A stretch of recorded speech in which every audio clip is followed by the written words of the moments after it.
In this video we're going to be looking at balancing equations, but along with balancing equations also comes writing the formulas and working on those formula equations and skeleton equations before we can balance them.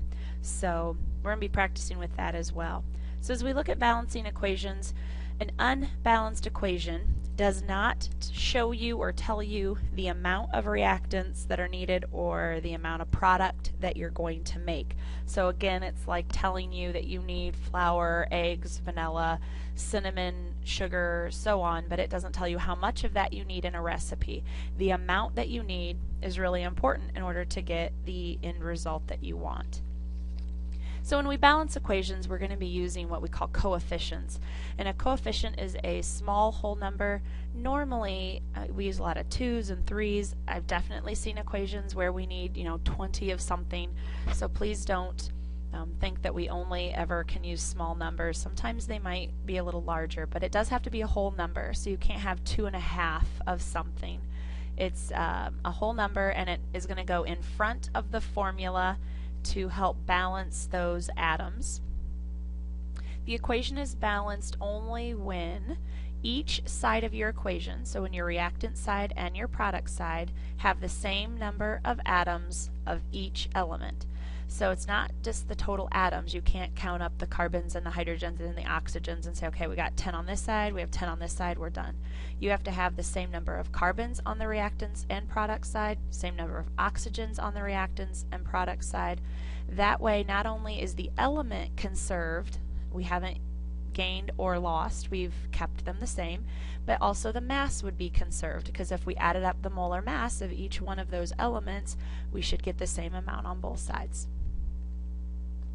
Dalton's atomic theory, if we go way back into the second unit in the first trimester of chemistry where we looked at Dalton for the first time, he had several different parts to his atomic theory, but some of the ones that kind of pull over here for balancing equations, bonds that hold your atoms together, they can be broken, and we're going to form new bonds. So we're going to form new chemical compounds as we mix atoms together. We're not going to create anything new though, and we're not going to destroy anything. We can only rearrange the ones that we already have. So that's important. If you think about Legos, if I gave you a set of Legos, you could take those apart and create something new, but it is with the same Legos that you started with. We're not creating new Legos, you're not destroying Legos, but you can create lots of different things from one set of Legos. Mass also has to be conserved when we're doing these chemical equations and when we're balancing them. So some rules or guidelines for balancing before we do some practice ones. It is very, very important that we have the correct formula. If we're supposed to have MgCl2, so 2 chlorines and 1 calcium, and you only write MgCl, then your equation is not going to balance correctly because you did not start with the right formula. So I cannot stress how important writing those formulas correctly, how important that is. We need to determine the number of atoms that we're starting with, so how many of each element do we have on both sides. We are never allowed to change the subscripts, so those are the, when you do your cross charges, when you decide how many chlorines, how many magnesiums do I need, when you get those subscripts, you're not allowed to change those. Those are set in order to balance the plus and the minus charges of the ionic compound. You cannot adjust those.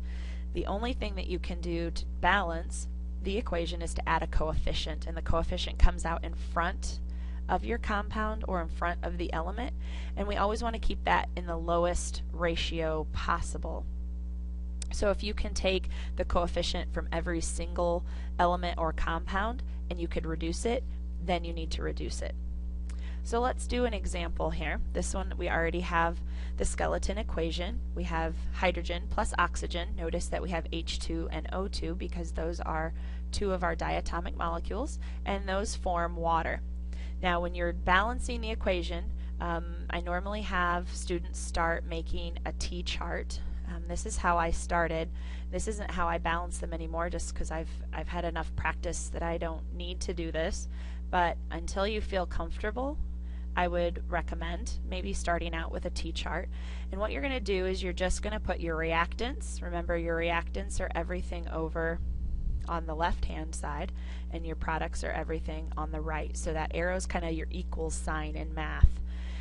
We want to write down every element we have. So we have hydrogen and we have oxygen.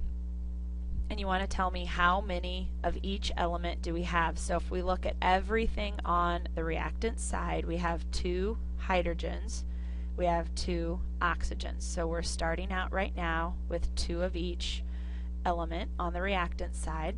And if we look at the product side, we only have 2 of the hydrogens, and there is an understood 1 behind the oxygen. So we have 2 hydrogens but only 1 oxygen.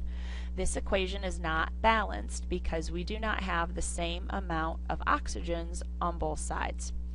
That's not okay. It has to be balanced. So notice I have these lines written out in front. That's where you're going to put the coefficient. You can't change any of these subscripts. We can't just put a 2 behind our oxygen. That wouldn't be all right, because then instead of water, we would actually have hydrogen peroxide. So it completely changes what our compound is. But we do want to change our number of oxygens. So whichever side's the lowest is the side that you want to bring up so that it can meet the higher side. So what we would do, what I would suggest, is you put a 2 out in front, because now that means that you have 2 water molecules. So that means you're going to have 2 oxygens. That's not a plus sign, crossing that out. We no longer have 1, we have 2, but it also changes your number of hydrogens. So instead of having just 2 hydrogens now, you have 2 times the 2 hydrogens you had. So now you're up to 4. So balancing the oxygens also unbalanced your hydrogens, and that's okay. That will happen frequently, so don't panic yourself. That just means that we now need to take a look at hydrogen on our reactant side, since it is the lower of the 2, and we need to bring it up so that we have 4 of them. So we would want to put a 2 out in front, because 2 times the 2 behind it is going to equal 4. And there it's balanced. So it's okay to unbalance something. You just have to remember to go back and rebalance it on the other side. Let's take a look at another example. This one's a little bit longer, has more elements to it. So again, I would recommend a T-chart. I'm going to put R for reactants and P for products.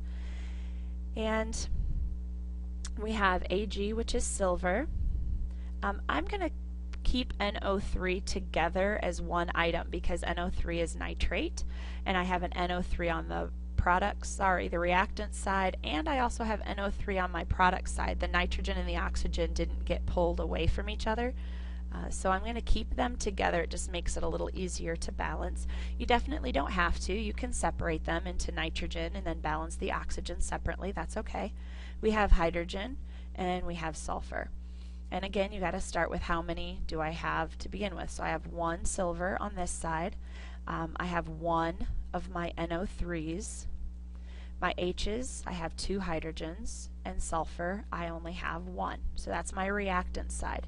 Now on my product side, I'm looking at everything on the right side of my arrow. I have 2 silvers, I have 1 sulfur, I have 1 hydrogen, and I still only have the 1 NO3 group. So I have a few things that are starting out balanced and a few things that are not. It really doesn't matter which of the 2 unbalanced ones you start with.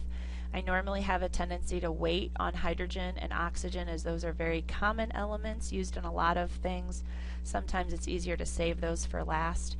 So I will normally start with some of the odder elements that you might see, like silver isn't used a ton. And we have 2 on the product side, so that means that we're going to want to bring our reactant side up to 2 silvers, and we can only do that by adding the coefficient out in front. So we can't, put a little 2 behind silver. We can't change those subscripts. So now we have 2 silvers, but notice that also changes the nitrogens and the oxygens. So now we don't just have 1 NO3, we have 2 of them. So you do need to remember, if you're going to do the T-chart, that if you make a change out front, you have to change everything. Okay, so silvers are good. Our sulfurs are still good, but we still have hydrogen, we have NO3 that are unbalanced. So I'm going to go to my NO3s, and I'm going to come over here to the product side where I only have one, and I'm going to put a 2 out in front of that one. By doing that, it fixes my NO3s because I now have 2 NO3s. So that's good. That took care of that problem. And it also changed my hydrogens as well. So now my hydrogens are up to 2. So sometimes by changing one, it ends up kind of fixing, in this case, both of our problems at once, where everything is balanced on both sides. So that one's finished. Alright, we're going to do one more together, and then you're going to do one by yourself. So to do this one, notice this one's written as words, so we first of all want to convert everything to formulas. So we're going to get some practice with that. So we have iron, and it has a +3 charge, and we have chlorine, which is a -1. So in order to balance this and have the correct formula, we want to have Fe and then Cl3, because we need 3 of the chlorines to balance out the plus charge from the iron. We have calcium hydroxide. Calcium on your periodic table is always a +2. Hydroxide is one of your polyatomic ions. It's a -1. So in order to balance this one out, we need 2 of the hydroxides. So put OH in parentheses with a 2. And it says that it yields. Yields would be your arrow.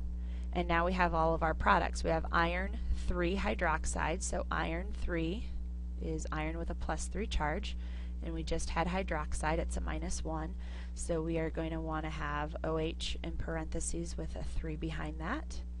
And then our last one is the calcium chloride. So again, calcium's a +2. Chlorine on the periodic table is always a -1. So we'll need 2 chlorines, CaCl2. So we're starting off with the correct formula for each of these, and then I'm going to change colors here just so I don't get confused. Again, you're going to want to start with maybe a T-chart, have your reactants and your products. We have iron, we have chlorine, we have calcium. Notice that OH stays as OH on both sides, so I'm going to keep it as just one item, and we're just going to balance them together. So to start off with, we need to know, maybe it's already balanced. We don't know that until we take a look. So we're starting off with 1 of our irons, we have 3 chlorines, we have 1 calcium, and we have OH in parentheses with a 2. So that means we have 2 of our OH groups. Now on the product side, we only have 1 iron. We have a 3 behind our OH, so those are not balanced. Calcium we only have 1 of, and chlorine we have 2 of. So we are starting with some balanced and some not. And iron is already balanced, chlorine is not, so let's take a look at chlorine. And how can we balance this? Well, we definitely want to bring up the low side, so we'd want to go to the product side, but there's nothing that we can multiply 2 by to get 3. Well, we could multiply by 1.5, but remember, you're not allowed to have halves, no fractions, no decimals. They have to be whole numbers.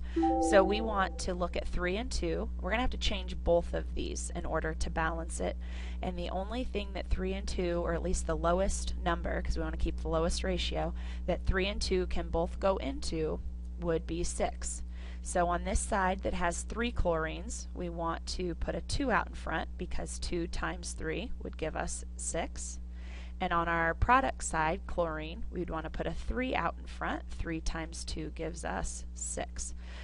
So we're going to want to do that. And notice that that also changes some other elements. So because of that 2 in front of the FeCl3, we now have 2 irons. And we also changed the number of calciums when we put that 3 here in front of the calcium chloride. So we're going to want to change our number of calciums to a 3. So we have, at this point now, only one item completely balanced. So at this point we can pick an element. If we go back to iron to adjust our number of irons, we're going to want to put a 2 in front of the product side to bring that side up. So we have 2 Fe's, that's good. And 2 times the 3 OH's, we now have 6 of those on our products side. So iron is good, our chlorine is good, and we'll notice calcium and OH are together over here. So hopefully whatever number we put out in front will take care of both of them. And if you take a look at calcium, we want 3 total calciums. So there's an understood 1 here. whatever you put out in front times 1 has to equal 3. So we can put a 3 out in front there to balance the calciums, and then hopefully that fixed our OH, our hydroxide ion. So 3 times the 2 that we already had is 6. So this one is balanced, and there is nothing, you can't reduce this down any further. It is in the lowest ratio possible. Alright, this is one for you to practice on your own. You do need to kind of just go everything we just did. You need to write the correct formulas and then go ahead and balance it. And I will be checking for a correctly written equation, fully balanced and everything when you're back in class the next day. If you have any questions, by all means, email, text, or come see me, during school some point during the day. And good luck.